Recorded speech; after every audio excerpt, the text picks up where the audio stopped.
Hi, I'm Natalie. I'm manager of academic partnerships in Toloka. We will be looking at a survey in a paper on psychological state during COVID-19 lockdowns. Surveys are a key instrument for many qualitative and quantitative researchers in humanities and social science. As a research approach, it hadn't changed much over the last centuries, but the method evolved. Nowadays, online surveys are extremely popular due to their simplicity and scalability. But surveys posted on social media have some grave disadvantages. First, lack of diversity.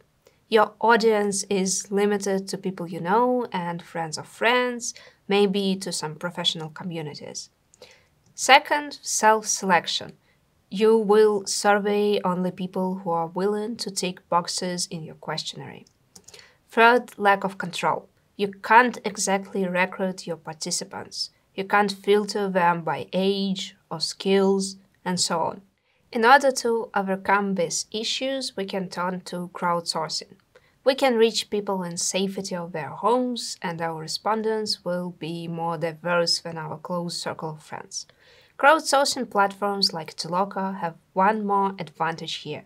You can repeat and scale your surveys for a variety of audience. Start by selecting template and creating a project. Survey template can be found in data enrichment section. It includes options for several types of closed-ended and open-ended questions that you can adapt to fit the information you are collecting.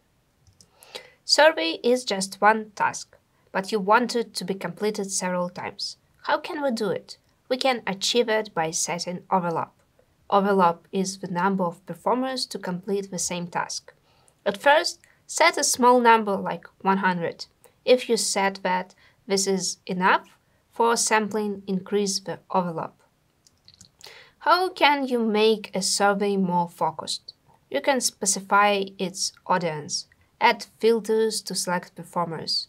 It usually depends on your goals.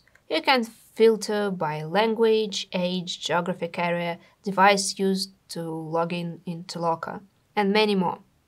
Let's choose English-speaking performers at least 21 years old from USA, UK and Canada, but not from Australia. With long surveys, some performers may lose attention. And what if someone is just clicking through your survey without even reading the questions? You can set up quality control rules to filter out inattentive performers. Add the fast responses rules. This means that a user who completes a task suits in less than 20 seconds will be banned for 7 days and won't be able to complete the project task. But be careful with automatic reject for fast responses. It's easy to fill out a simple surveys in less than 20 seconds. Remember to describe conditions for rejections in the instructions. You can also catch bots and cheaters with some clever tricks. A good idea is to add attention control questions in a survey. Something like, yesterday I had a sandwich on a space station, with answer yes, totally signaling about some problems with this respondent. You may also use text input fields for some trick questions like simple arithmetics or logic puzzles, or you can use inversion. One time you ask, you eat tomatoes a lot, right? Second time you ask, you don't eat tomatoes at all, right? And if the answers are the same, you might have a problem with the performer. Let's look at possible types of questions. For questions on degree of some feelings, you can use radio buttons. The performer will be able to choose one from the range.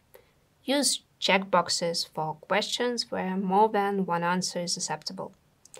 Open-ended questions with text input are harder to process and aggregate, but they may be useful for some surveys. Now you can launch your survey. Press the button and watch it being completed. After the completion, you can download all individual responses. For surveys without open-ended questions, it is possible to aggregate results and get estimation of most probable performers' answer on your questions. You can easily repeat this survey on a new audience. Just launch the project with new filters and new respondents will see your task. Surveys are a great tool to collect information for research purposes. The number of respondents is set in overlap, and the requirements for them are set with filters. With some attention to quality control, you will get reliable research instrument. If you need more information on some features, try our hands-on tutorials.